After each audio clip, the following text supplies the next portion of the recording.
اللہم صلی علی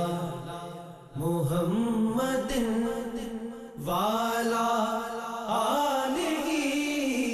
وصحبہ وسلم۔ بسم اللہ الرحمن الرحیم۔ اللہ تبارک و تعالیٰ کے پاکیزہ نام سے آغاز کرتے ہیں جو بہت مہربان نہایت رحم والا ہے۔ اللہ تبارک و تعالیٰ کے فضل و کرم سے درس بخاری کا سلسلہ حدیث نمبر 1255 تک پہنچ چکا ہے۔ باب قائم کیا ہے باب یبدأ بمیامن المیت، یعنی میت کی دائیں طرف سے غسل کی ابتدا کی جائے۔ یہ ہمارے نبی کریم صلی اللہ علیہ وسلم کا طریقہ بھی رہا ہے اور تعلیم بھی رہی ہے کہ ہر ذی شان کام، محترم کام، احترام والا کام سیدھی جانب سے شروع کیا جائے، یعنی جیسے کھانا کھانا ہے تو سیدھے ہاتھ سے کھانا ہے، اور اگر لباس پہننا ہے تو پہلے سیدھے بازو میں ہاتھ ڈالا جائے گا، پھر الٹے میں، پھر اس کو سر میں ڈالا جائے۔ ایسی اگر ہم شلوار پہن رہے ہیں تو پہلے سیدھی جانب پیر ڈالیں، پھر الٹی جانب۔ نالین پہننے کے اندر، جوتے پہننے میں بھی ایسا ہی ہے۔ ہماری والدہ سیدہ عائشہ صدیقہ رضی اللہ تعالی عنہا فرمایا کرتی تھیں کہ نبی کریم صلی اللہ علیہ وسلم ہر ذی شان کام سیدھی جانب سے کرتے تھے، یا اس کی ابتدا سیدھی جانب سے فرمایا کرتے تھے، اور پھر فرمایا یہاں تک کہ کنگھا کرنے اور نالین پہننے میں بھی۔ چونکہ رحمت کونین صلی اللہ علیہ وسلم بیچ کی مانگ نکالا کرتے تھے تو پہلے سیدھی جانب کنگھا کرتے، پھر اپنی بائیں جانب۔ اسی طرح جب نالین پہنتے تو پہلے سیدھی جانب یعنی سیدھا پیر ڈالتے، اس کے بعد اپنا بایاں پیر ڈالا کرتے تھے۔ تو یہ ایک اچھی چیز ہے۔ بعض لوگ لیفٹی ہوتے ہیں، الٹا ہاتھ یوز کرتے ہیں۔ حتی الامکان کوششیں کرنی چاہیے کہ عادت کو بدلیں، اگر مشکل ہو تو چلیں پھر وہ چیز معاف ہے، ورنہ حتی الامکان سیدھی جانب سے ہی محترم کام کرنے چاہیے۔ تو یہ ایک روایت ہے حضرت ام عطیہ رضی اللہ تعالی عنہا، اس کے راویہ ہیں، کہتی ہیں کہ رسول اللہ صلی اللہ علیہ وسلم نے اپنی صاحبزادی کے غسل کے متعلق فرمایا کہ ان کی دائیں جانب سے اور وضو کے اعضاء سے غسل کی ابتدا کرنا، یعنی سیدھی جانب کو فوقیت دینا اور پہلے اعضاء غسل دھوئیں، اس کے بعد پورے بدن کو دھویا جائے۔ تو ضمناً تھوڑا سا میں طریقہ غسل اجمالی طور پہ آپ کی خدمت میں ذکر کر دیتا ہوں کہ جب میت کو غسل دینا ہو تو پہلے تختہ غسل رکھ کر کوشش کریں کہ اس کو دھونی دے دی جائے، یعنی اگربتی سلگا لیں اور کوئی ایک شخص اس کے چاروں طرف 3 بار، 5 بار یا 7 بار اس طرح خوشبو دھونی دے دے تو یہ باعث برکت ہوتا ہے، مستحب عمل ہے، اور پھر وہ اگربتی وہیں لگا دیں تاکہ ماحول خوشبودار ہو جائے۔ اس کے بعد مردے کو لٹائیں، اور یہ اصول یاد رکھیں کہ جس طرح زندہ آدمی کا ستر دیکھنا حرام ہوتا ہے، ایسے ہی مردہ کا ستر دیکھنا بھی حرام ہے۔ لہٰذا اس کا بدن کھولنے سے پہلے ہی اس کے پورے بدن کے اوپر، یعنی ناف کے اوپر سے لے کے گھٹنے کے نیچے تک، یہ حصہ بدن جو ہے مرد کا نہیں دیکھ سکتا اور عورت کا نہیں دیکھ سکتی ہے، اس پر ایک موٹی چادر ڈال دی جائے، اور پھر اس کے کپڑے اس طرح اتارے جائیں کہ قمیص تو اتار دی، اس کے بعد جو شلوار ہے اس پہ ستر پہ بالکل نظر نہ پڑے اور اس کو اتار دیا جائے۔ اس کے بعد غسل دینے والوں کی کوئی تعداد مقرر نہیں ہے، 3 یا 4 آدمی کافی ہوتے ہیں، ضرورت سے زیادہ بھی اطراف میں نہ کھڑے ہوں، یہ کوئی تماشا نہیں ہے، کم سے کم لوگ ہونے چاہیے، لیکن ضرورت کے مطابق تو 3-4 آدمی کافی ہوتے ہیں۔ اور یہ پہلی حدیث میں آ چکا ہے کہ بیری کے پتوں کو پانی میں جوش دے کر اس پانی سے غسل دیا جائے، تو نیم گرم سا پانی ہو، ایسا کہ جس کو زندہ آدمی آسانی سے برداشت کر سکے، ویسے ہی پانی سے مردہ کو غسل دیا جائے گا۔ اس میں اب طریقہ کار یہ ہوتا ہے، جو آج کل یہ کفن وغیرہ ملتے ہیں اس میں ایک دستانہ ٹائپ پڑا ہوتا ہے، اس کو ہاتھ پہ اس طرح چڑھا کر پھر اس کی ڈوری ہوتی ہے باندھ لیں، اور پھر مٹی کے ڈھیلے بھی ہوتے ہیں اور روئی رکھی ہوتی ہے، اس سے مردے کو استنجا کروایا جائے گا، یعنی جائے شرم کے اوپر وہ کپڑا پھیرا جائے گا۔ عموماً نکلتا کچھ بھی نہیں ہے کیونکہ جسم خشک ہو جاتا ہے اور اعضاء اب کام کرنا چھوڑ دیتے ہیں، دماغ کام کرنا چھوڑ دیتا ہے، لہٰذا عموماً کچھ نکلتا نہیں ہے، پھر بھی اگر ہو تو بہرحال اس کو صاف کیا جائے گا، اور اس میں دیکھنا نہیں ہوگا، بس ویسی چادر کے نیچے سے استنجا وغیرہ کروا دیا جائے گا۔ اس کے بعد پھر سب سے پہلے میت کو وضو کروایا جائے گا۔ یقینی سی بات ہے کلی اور ناک میں پانی چڑھانا تو ہو نہیں سکتا، تو چہرے دھونے سے ابتدا کی جائے گی، پہلے چہرہ دھویا جائے گا، پھر سیدھا ہاتھ کوہنیوں تک، پھر الٹا ہاتھ کوہنیوں تک، اس کے بعد دونوں پیر دھوئے جائیں گے۔ اور اگر چاہیں تو کوئی روئی گیلی کر کے اس کے دانتوں پر، اور اسی طرح تھوڑی روئی گیلی کر کے ناک کے نتھنوں کے اندر بھی ڈال دیں تو یہ کلی اور ناک میں پانی چڑھانے کے قائم مقام ہو جائیں گے۔ یہ کمپلیٹ کرنے کے بعد اب میت کو الٹی کروٹ لٹائیں۔ جب الٹی کروٹ لٹائیں گے تو سیدھی جانب اوپر آ جائے گی، کیونکہ سیدھی جانب سے ابتدا کرنے کا جیسے حدیث میں کہا گیا ہے، حکم موجود ہے،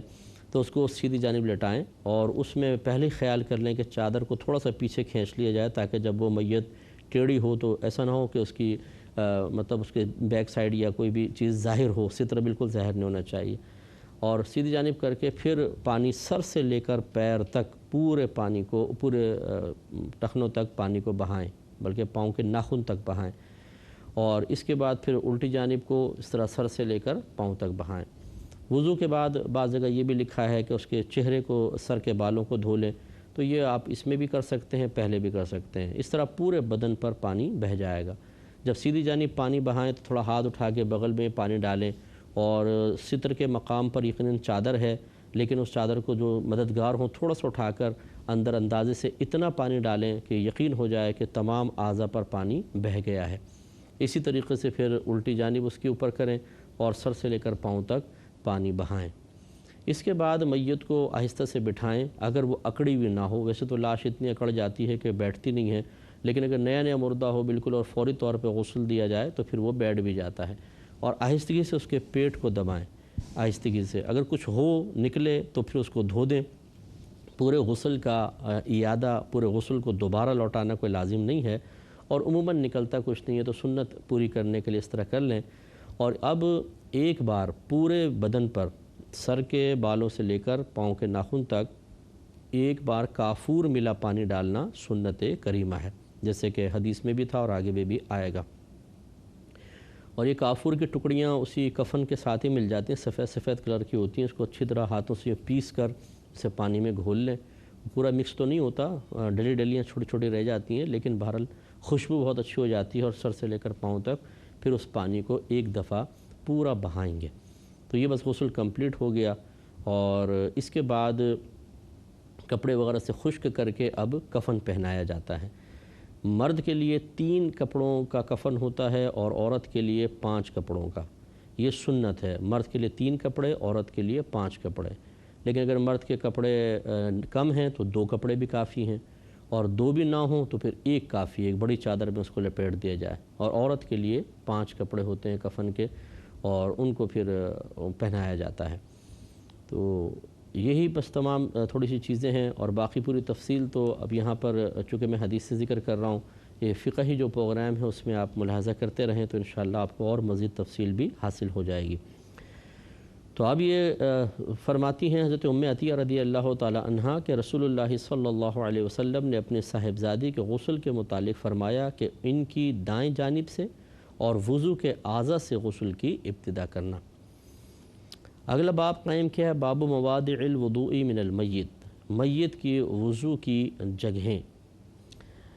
اس میں بھی یہی حضرت ام عطیہ رضی اللہ تعالی عنہا یہ راویہ ہیں، ان حدیثوں کی تقریباً تمام حدیثیں جو ہیں وہ انہی سے مروی ہیں، یعنی جو صاحبزادی کو غسل دینے کے بارے میں ہیں۔ یہ کہتی ہیں کہ جب ہم نے نبی کریم صلی اللہ علیہ وسلم کی صاحبزادی کو غسل دیا تو جس وقت ہم غسل دے رہی تھیں آپ نے ہم سے فرمایا کہ ان کی دائیں جانب سے اور وضو کے اعضاء سے غسل کی ابتدا کرنا۔ حدیث تقریباً دیکھیں وہی ہیں، لیکن بعض اوقات جیسے بارہا آپ نے جو مسلسل ہمیں سن رہے ہیں وہ جان چکے ہیں کہ امام بخاری رحمۃ اللہ علیہ کی عادت کریمہ ہے کہ بعض اوقات ایک ہی حدیث کو مختلف عنوان سے، جتنے اس حدیث سے باتیں حاصل ہو سکتی ہیں انہی کا عنوان قائم کر کر کے اس ایک ہی حدیث کو ذکر کرتے رہتے ہیں۔ تو برکت کے لیے اس لیے میں بھی پڑھتے چلا جا رہا ہوں، لیکن زیادہ وضاحت کی حاجت نہیں ہے۔ آگے اگلا باب قائم کیا ہے کہ باب هل تکفن المرأة فی ازار الرجل، کیا عورت کو مرد کے تہبند میں کفن دیا جا سکتا ہے؟ یہی حضرت ام عطیہ رضی اللہ تعالی عنہا راویہ ہیں، کہتی ہیں کہ نبی کریم صلی اللہ علیہ وسلم کی صاحبزادی فوت ہو گئیں تو آپ نے ہم سے فرمایا کہ ان کو 3 مرتبہ غسل دو، یا 5 مرتبہ یا اس سے زیادہ مرتبہ اگر تم مناسب سمجھو، یعنی طاق عدد میں۔ مناسب سمجھو سے مراد بعض اوقات ایسا ہوتا ہے وہی جیسے جسم پر کوئی چیز لگی ہوئی ہے، اس کو چھڑا دیکھا نہیں تھا، غسل دے دیا، بعد میں پھر دیکھا، پھر اس کو چھڑانے کے لیے مزید پانی بہایا، تو اگر مناسب سمجھو تو زیادہ بھی کر سکتی ہو۔ پھر جب تم فارغ ہو جاؤ تو مجھے مطلع کرنا۔ یہ کہتی ہیں کہ جب ہم فارغ ہو گئی تو ہم نے نبی کریم صلی اللہ علیہ وسلم کو اس کی اطلاع دی، تو آپ نے اپنا تہبند مبارکہ اتار کر ہمیں عطا کیا اور فرمایا کہ اس کو ان کے جسم سے ملا دینا۔ اس پہ ہماری گفتگو پہلے بھی ہو چکی ہے کہ رحمت کونین صلی اللہ علیہ وسلم کے جسم اقدس سے جو چیز مس ہو جائے وہ انتہائی بابرکت ہو جاتی ہے،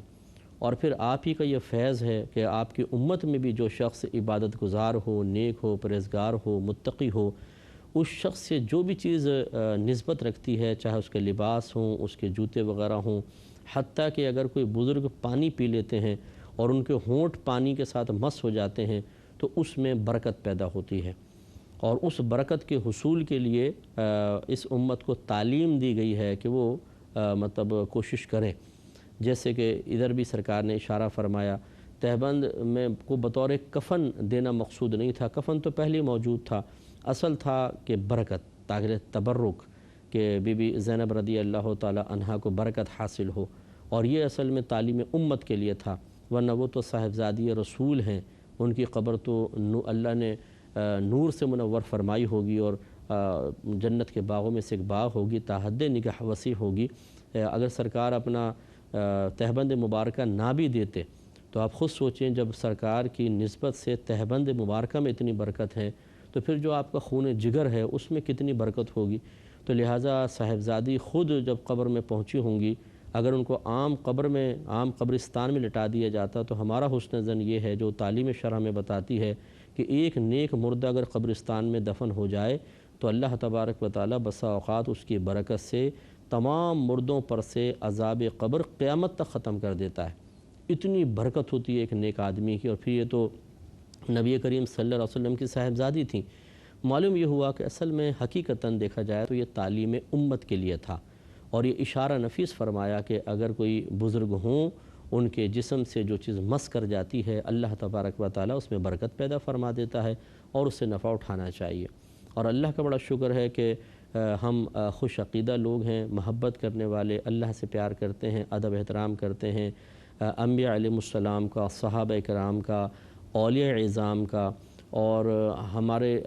ذہنوں کے اندر بچپن سے ہم اپنے بڑوں کو بھی دیکھتے ہیں، اور یہ چیز رچ بس گئی ہے کہ بابرکت چیزوں کی تعظیم کرنا اور ان کی برکات سے فیضیاب ہونے کے لیے باقاعدہ ان کو گھر میں رکھنا، یہ ہمارے ہاں معمول ہے۔ ہمارے ہاں سے مراد اب کوئی ہم خاص کوئی یہ نہیں ہے کہ الگ کوئی ہٹ کر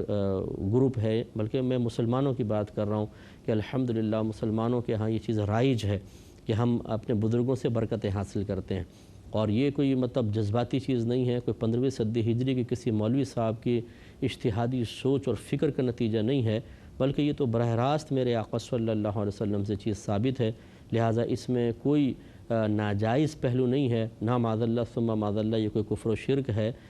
یقیناً کوئی بھی چیز اگر باعث برکت ہوتی ہے تو اللہ کی عطا کے بغیر نہیں ہو سکتی ہے۔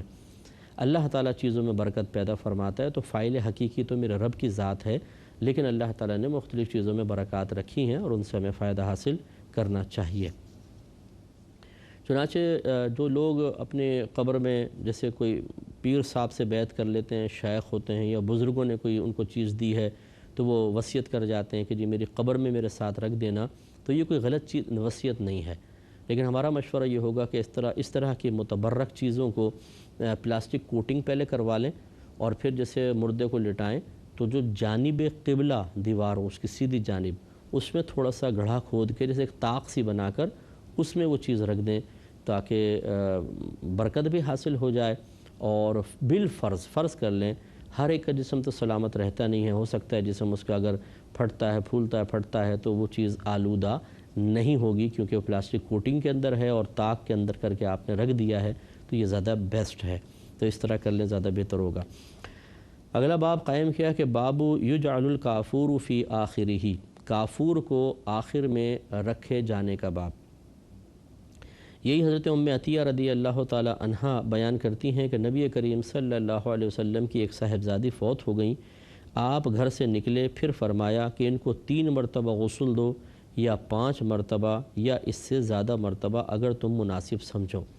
غسل دو سے مراد پانی بہاؤ، کیونکہ ایک دفعہ پانی بہانا فرض ہے، جتنے بھی زندہ لوگ ہیں اگر کوئی مسلمان مردہ فوت ہوتا ہے تو اس شہر والوں پر غسل، اس میت کو غسل دینا فرض کفایہ ہوتا ہے۔ فرض کفایہ کا مطلب یہ ہے اگر ایک آدمی بھی غسل دے لے تو سب کے سب بری الذمہ ہے، تو ایک مرتبہ پانی بہانا فرض ہے اور 3 مرتبہ سنت کریمہ ہے۔ تو یہ مراد پورا غسل نہیں بلکہ یہ مراد ہے پانی بہانا، کہ 3 مرتبہ 5 بار 7 بار پانی بہائیں۔ پھر فرمایا کہ پانی سے اور بیری کے پتوں سے غسل دو، اور آخر میں کافور رکھو، یا یوں فرمایا تھا کہ کچھ کافور رکھو۔ پھر جب تم فارغ ہو جاؤ تو مجھے مطلع کرنا۔ بی بی عطیہ رضی اللہ تعالی عنہ کہتی ہیں جب ہم فارغ ہو گئیں تو ہم نے آپ کو اطلاع دی تو آپ نے اپنا تہبند ہم کو عطا کیا اور فرمایا کہ اس کو ان کے جسم سے ملا دینا۔ وضاحت ہو چکی ہے۔ اور ایک روایت میں اگلی حدیث، یہ جو روایت تھی 1258 اور 1259 میں، انہی نے بیان کیا کہ سرکار صلی اللہ علیہ وسلم نے ارشاد فرمایا کہ ان کو 3 مرتبہ 5 مرتبہ یا 7 مرتبہ غسل دو، یا اس سے زیادہ مرتبہ اگر تم مناسب سمجھو۔ اور حفصہ بیان کرتی ہیں کہ حضرت ام عطیہ رضی اللہ تعالی عنہ نے کہا اور ہم نے ان کے سر میں 3 چوٹیاں بنائیں، یعنی ان کے بالوں کو 3 حصوں میں تقسیم کر دیا تھا۔ اگلا باب ہے باب نقض شعر المرأتی، عورت کے بالوں کو کھولنے کا باب۔ حدیث نمبر ہے 1260۔ ام عطیہ رضی اللہ تعالی عنہا ہی اس کے راویہ ہیں۔ وہ کہتی ہیں کہ رسول اللہ صلی اللہ علیہ وسلم کی صاحبزادی کے سر میں 3 مینڈیاں بنائیں، ان کو کھول دیا، پھر ان کو دھویا، پھر ان کی 3 مینڈیاں بنا دیں۔